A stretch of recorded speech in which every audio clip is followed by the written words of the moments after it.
Good afternoon, everyone. Brandy Falcon here. I hope you're doing well.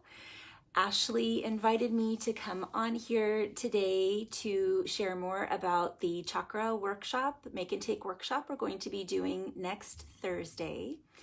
And I also wanted to share with you more information about the chakras, so that you know what you're doing when you are aiming to balance or open the chakras. I think it's great that you have more education behind that and confidence.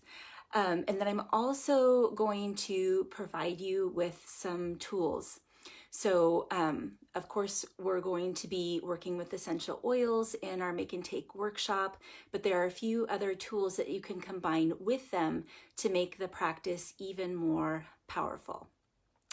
So, again, I am Brandy Falcon, owner of Falcon Healing Arts here in the San Francisco Bay Area, and I help families find and maintain wellness naturally.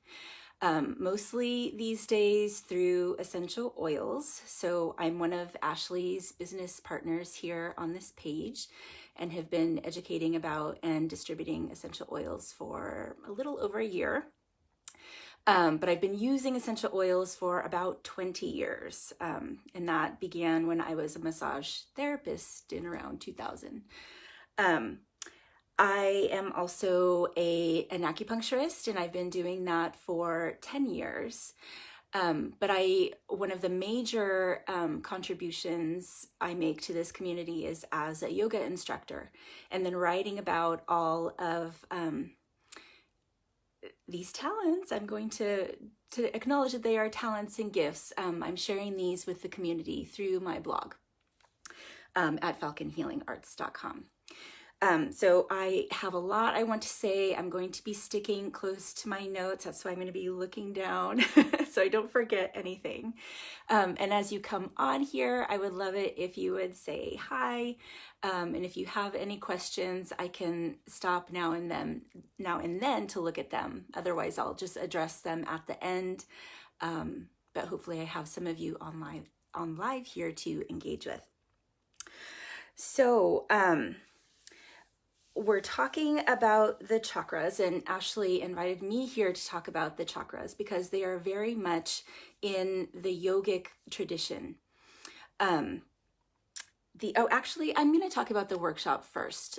So we're going to talk about the workshop, and then we'll get into deeper and deeper conversation. In case some of you aren't interested in that, I want you to know about the workshop first, and we could talk more there. So it's going to be next Thursday evening at 7 o'clock here in Redwood City at Ingenium Enrichment. And it'll probably be an hour and a half. We're going to be making 10 milliliter roller bottle blends, each designed to help connect in with a particular chakra. And so they're $7 per bottle per blend, or you can make all 7 for $42. So that's buy 6 get 1 free basically. So Ashley Pitcher, Alicia Jensen, and I are hosting. We'll be there to engage with you and answer questions. So even if you're not interested in doing the make and take, I would love for you to come so we could just talk and see what your interests are, and if we can help with your health goals too, if there's anything we could help you with. And I will be bringing many of the resources that I'll be talking about today to help you learn more about the chakras and bring this into your practice at home. So if you are interested, please RSVP soon. I know there's an invitation on this page, but I'm going to put it again in the comments so it's right there for you. And I think that's all I wanted to say about the workshop. Okay, so back to the chakras. I want to give you more education because just like the broad idea of yoga, it has been very Americanized, as have the chakras. So as a classical yoga teacher, that means that I have a lineage that I study the ancient texts, that I use Sanskrit language, and that I'm really focused on what it can do for you with body, breath, heart, and mind. And that can't be said for all styles of yoga. And even with the chakras, you may know that they can help you with your physical, mental, emotional health. But I would love for you to know where it came from. That's really, really important to me to know that and respect this lineage. So again, thank you, Ashley, for letting me come on here to talk about this, because it's very close to my heart and I love sharing it. So in yoga, there is subtle body anatomy. So we don't just talk about the muscles and bones and that we're just holding these particular shapes and then something awesome happens. You do experience that, but we often talk about why. And I always start each class with an intention. So you are very clear why you're doing it. And then as you get more education through the class, your intention may change, and it may change by becoming more deep and meaningful to you personally. So I educate about the energy in subtle body yogic anatomy, that our health and wellness is related to the free flow of prana. And this is analogous to qi in the Chinese medical system. So with acupuncture and yoga, we're talking about very similar things. In TCM, Chinese medicine, they have mapped out the channels more. And in yoga, they talk about the energy centers more that the channels traverse, the chakras. And the energy in yoga is prana. So in Chinese medicine, it's qi, but they are the same thing. It's our vital life force. And that needs to be moving. It needs to be flowing and free. If there's any stagnancy, we might experience pain or simply lack of development in any area. So physically, mentally, emotionally, not as developed as what our potential could be. So just a little more background here on prana. It flows through, so again, I was saying in Chinese medicine, we've mapped out the channels really well. There's really 12 main ones. In yoga, they're called nadis, and there's thousands of them. So that's a lot harder to get your mind around. So we mainly talk about three main nadis or channels in yoga. It's the sushumna that runs through the core of the torso. So from the pelvic floor up to the crown of the head. And then there is the Ida nadi, which starts and ends at the left nostril. So it serpentines around the sushumna. And then there's the Pingala nadi at the right nostril, and that also serpentines around the sushumna. And where they intersect is where the chakras are. And so I have this lovely picture. I use these cards, and this is, I don't know if you could see it well, this is Shakti. So this is showing, it's pretty hard to see. Okay, there, I'm seeing it very clearly now, that the nadis are these little ropes moving from her nostrils and serpentining around, and where they connect is in between each chakra. So there's a chakra in between, actually. Okay. So chakra in Sanskrit means wheel. So like a wheel of life, this energy wheel that is in constant motion. And each wheel resonates at a different vibration and with a different color, and has a particular characteristic about it. We know even in Western medicine that that our brains were using, I don't know what the actual percentage is, but it's a very small percentage of our potential. And we recognize this in yoga and in Chinese medicine too. So in Paul Grilly's Yin Yoga book, this is just one of the many resources I turn to because he talks about the chakras quite a bit in his work. He says that the chakras are the switches that turn on that unused potential. So I love that, that there are switches. And so switches can be turned on and off.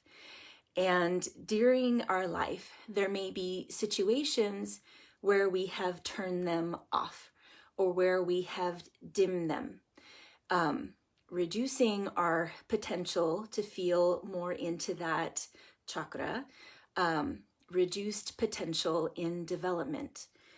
And these chakras move basically from the base up with increasing potential. So at the base, at Muladhara, so that is the one here at the bottom of Shakti, at the pelvic floor, and also governs the legs. That's Muladhara. And it's responsible for us feeling in our bodies stable, so stability, security, and feeling safe. So these are, we need to feel this as a baby. We need to feel this with our parents. This is something that has to be developed as a very young child in order to develop properly. And I know some of us did not, I don't want to say in case my mom watches this, didn't receive the best parenting, but of course, parents are doing the best they can. I know even I am trying to be as mindful as possible, to parent as lovingly as possible. And surely there's something I'm missing. There might be something my son is not receiving to develop fully in his Muladhara. Okay, so that is up to the individual with time to develop if that is missing. And that comes from insight, from study and insight, self-study and insight. So the next chakra, so I'll go through these very quickly because I know Ashley, she already put up several posts about each chakra and some physical manifestations of imbalance. You'll want to look back on that. I'm just giving you a different perspective here. And I also put that on my essential oil page, which I'll be sharing this video to. So Svadhisthana is this orange one. So that's at the lower belly, and you would feel that at the sacrum and low back as well. That is the seat of our creativity, of being able to experience sensuality, sexuality as well, but sensuality, being able to feel pleasure, pain, also the ability to change, to be flexible, to open yourself up to new ideas.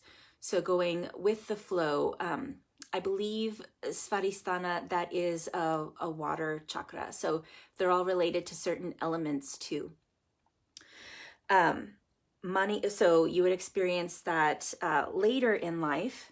And if you're interested in the psychological development, this would be a good book to get. And again, I'll have these books at the Make and Take workshop and you can look at them some more. But it's this Eastern Body, Western Mind by Anodea Judith. And she really talks a lot about this psychological development and when we develop through our lifetime, through life experiences. So this would be maybe late childhood. And then Manipura, so that is this yellow chakra at the solar plexus, so around the navel region. That is your seat of power. And if you've done any martial arts, then you're aware of that. And surely most of us feel that too. When we need to get powerful, we connect into our center. So also your place where you connect in with your self-confidence. I feel like there was something more I wanted to say about this one. Oh, so slightly related to your intuition, this is where we experience our gut feelings, right? So there's power there too that we listen to, that we engage with. Anahata. So this is now moving more toward self-preservation, to being more social and engaging with the world. That's how these chakras develop. So Anahata is the heart chakra. That's the green one in the chest. So relating to the heart center here, and then in the back, the upper back. And this is the place where we feel empathy, where we can experience emotion. We're open to experiencing it. We're able to feel vulnerable here. So really interested in making connections from the heart. So emotional openness. And that is kind of related. There is a little bit of overlap between these chakras, because of course you'll need to feel this before you can develop into Vishuddhi. Sometimes it's called Vishuddha. Vishuddhi is the throat chakra here. So related to the front of the neck, the thyroid, also the back, the cervical spine, even the ears a little bit. And this is where we express ourselves. So we express from the heart, right? We express from the heart. This is where we communicate in an authentic way, again, from a very open way. Not trying to hide ourselves, not trying to, we want to be visible. That's the heart, and then expressing through our speech.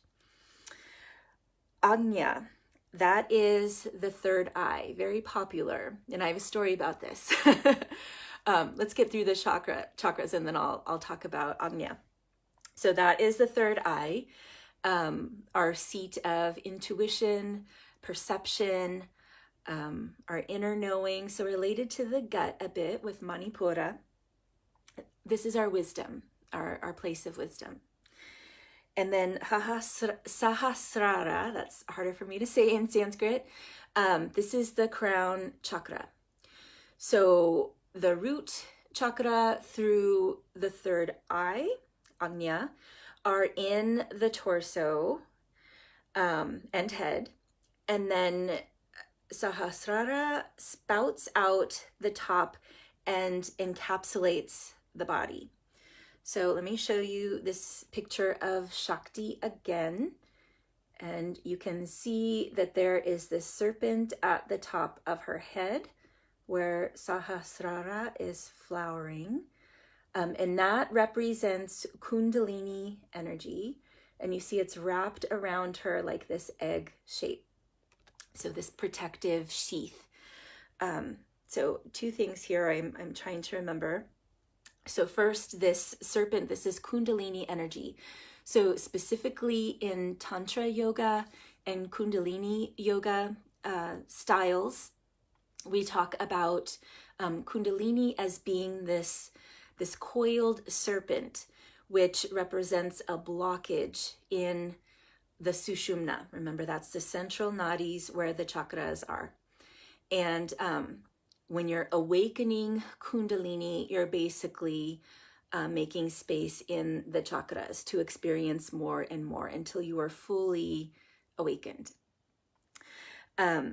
So some of you may be interested in this, that it is a bridge from the physical to the spiritual. Some of you may be fine with just staying in the physical, and connecting in with the chakras can still help with that. Of course, as you're connecting in, you are going to be meditating. So that at the very least would be really awesome for you to develop. So I wanted to make a note. I used to be majorly into this before I had my son, that I really did want to awaken more spiritually. I've always had that aptitude. I've always been more developed in the higher chakras. So this is what makes me able to be a deep thinker and to be perceptive. I pretty much know what people are thinking. Sometimes that attracts me to them. Sometimes I need space. Also affects the heart. Sometimes I'm open. Sometimes I need to close off because I know what I'm perceiving. And even though I feel like I'm very into my body, there's definitely more development that needs to happen there in those lower chakras. So anyway, I was talking to one of my mentors when I was pregnant with my son, and I was telling her that I was probably reading both of these books at the same time because I tend to do that. So Awakening the Chakras and Emancipation by Hiroshi Motoyama. He's so adorable. He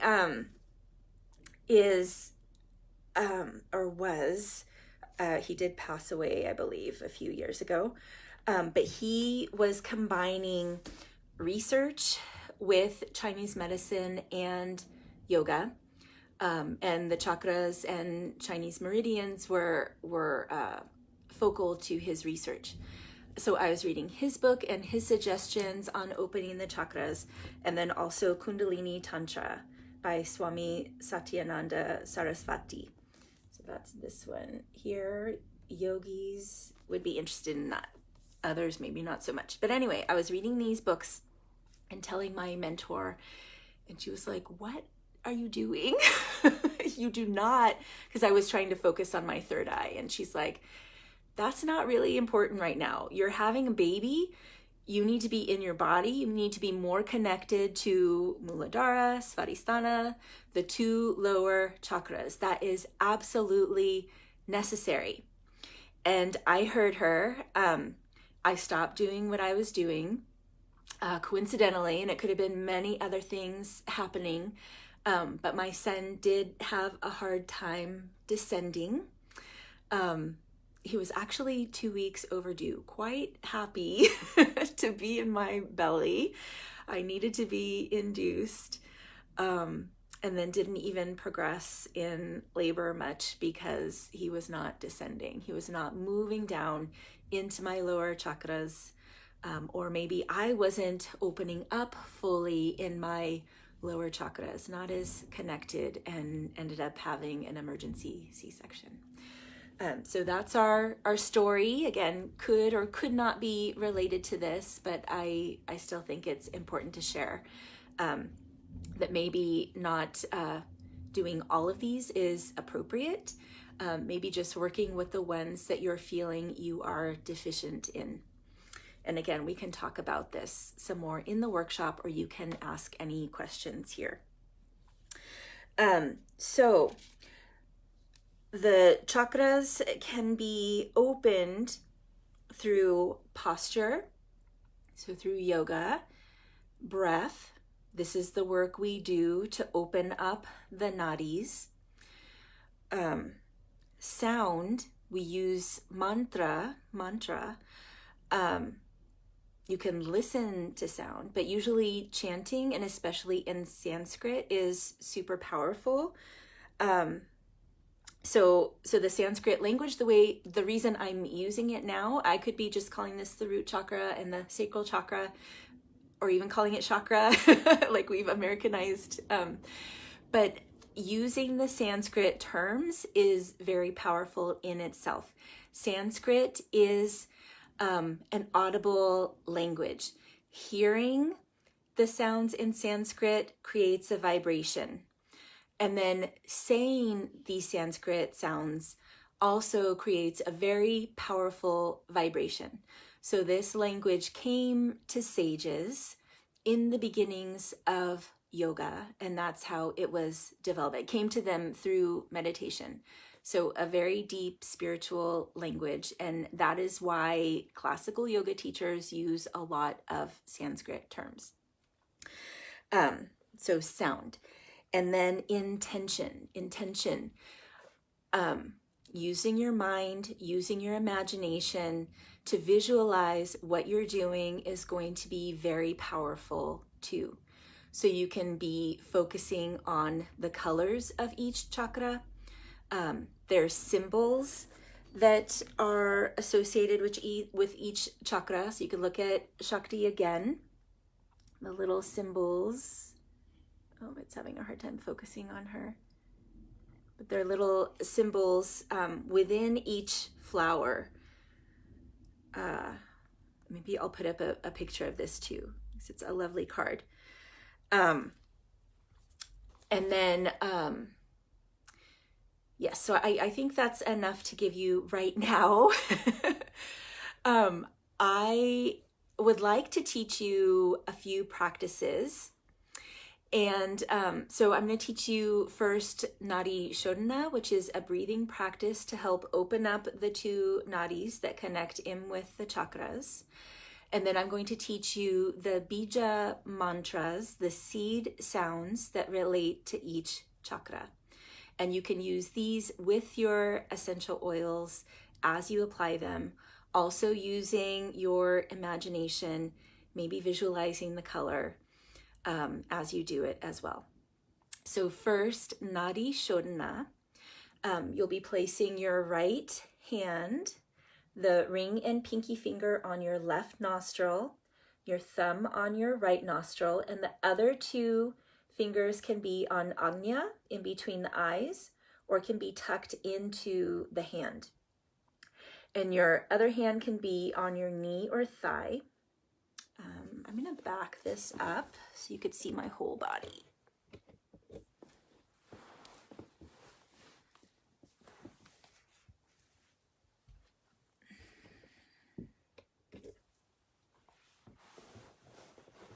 Okay, not the whole body, but a little better. Okay.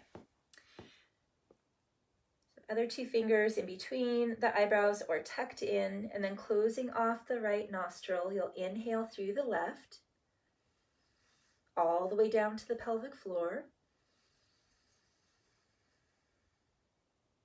Pause, close off the left, exhaling through the right.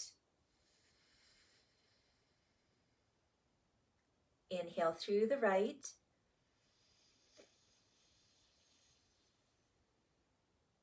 Close and exhale through the left.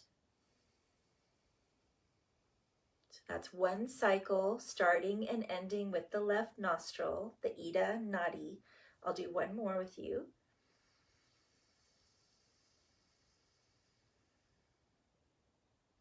Closing, exhaling through the right.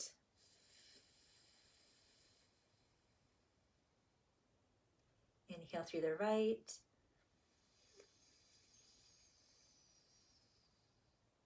Close, open, exhale through the left.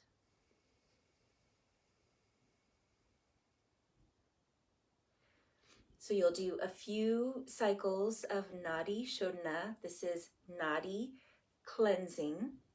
And then you'll just take a few deep breaths through the Sushumna, the main channel, inhaling down to the pelvic floor. And then a slight lift at your pelvic floor and all the way up to the crown of the head. So you'll notice if there's any area that feels a little constricted, and this will give you a clue as to where you might be blocked.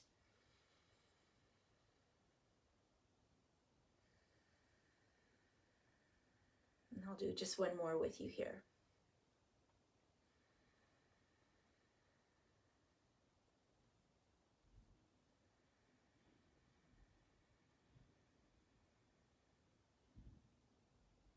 Okay, so this breathing exercise, again, helps open the energy channel so that you can then tap into the chakras. Okay, I'll get a little closer again and we'll go over the bija mantras for each chakra. that you can chant, or you could even just say inside the mind, but it is, again, more powerful when you chant. So I'll just do it a few times for each one. So Muladhara, the one at the base of the chakra, the seed sound or mantra is Lam. So Lam rhymes with thumb. It starts with a la la la L. So it would go like this. Lam, lam,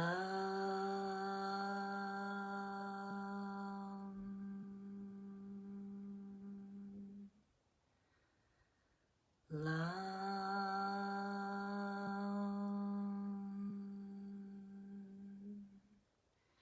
And I'm kind of speeding this up for you. You may want to make it as long as possible.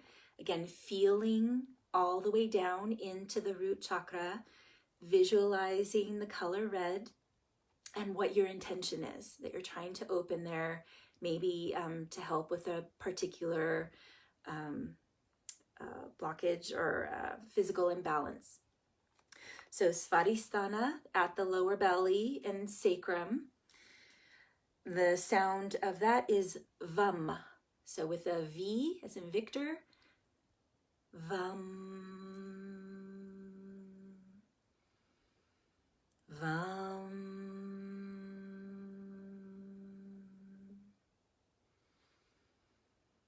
Vam.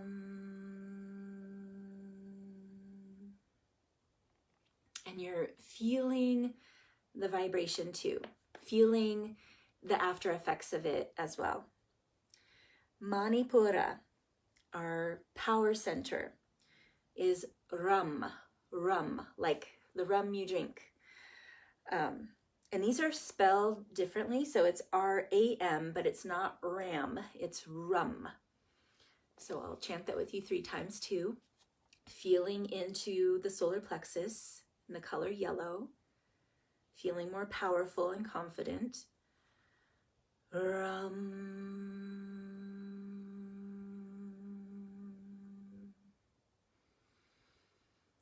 ram,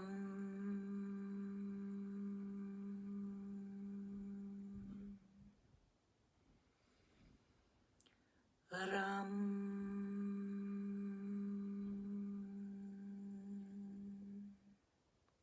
So it is actually with the curled R, which I could barely do. Anahata, the heart chakra, is hum, hum. Sorry, yum. Think heart chakra, yummy, yum, yum. Yum.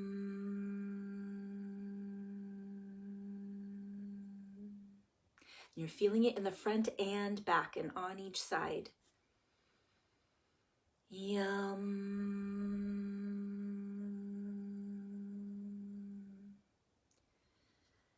Yum.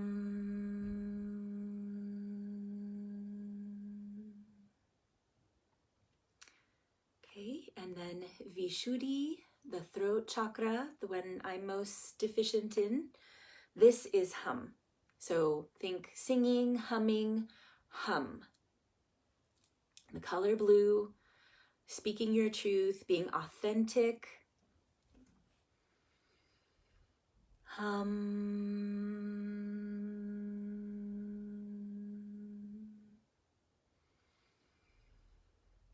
Hum.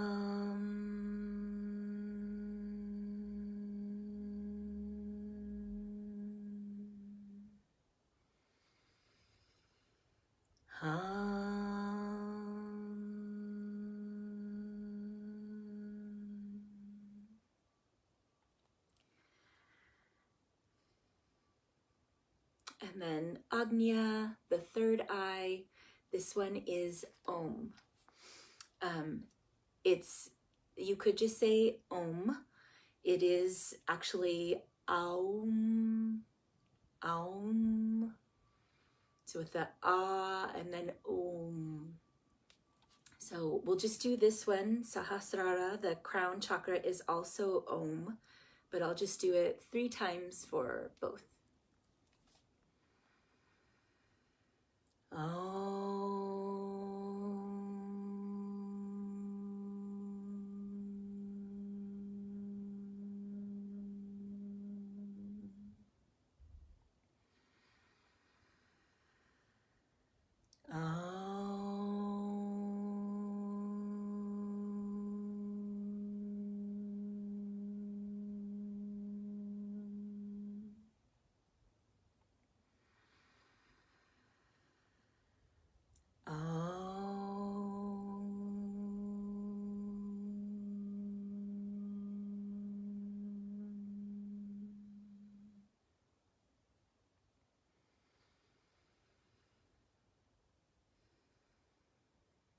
Again, you're feeling the after effects of the vibration. And I'm feeling like I could stay here forever now and talk.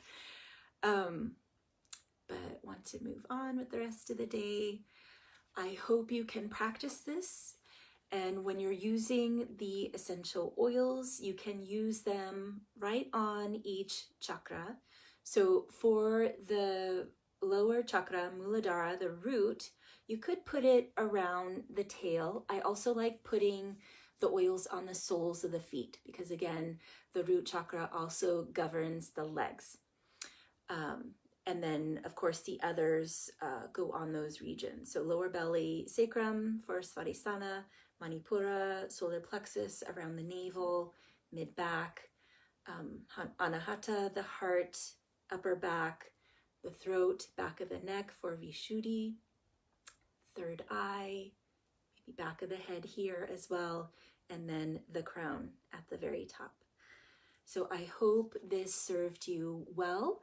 Let me know if you have any questions, and I hope we see you at the workshop to talk some more. Have a great rest of the day and a great week. Many blessings.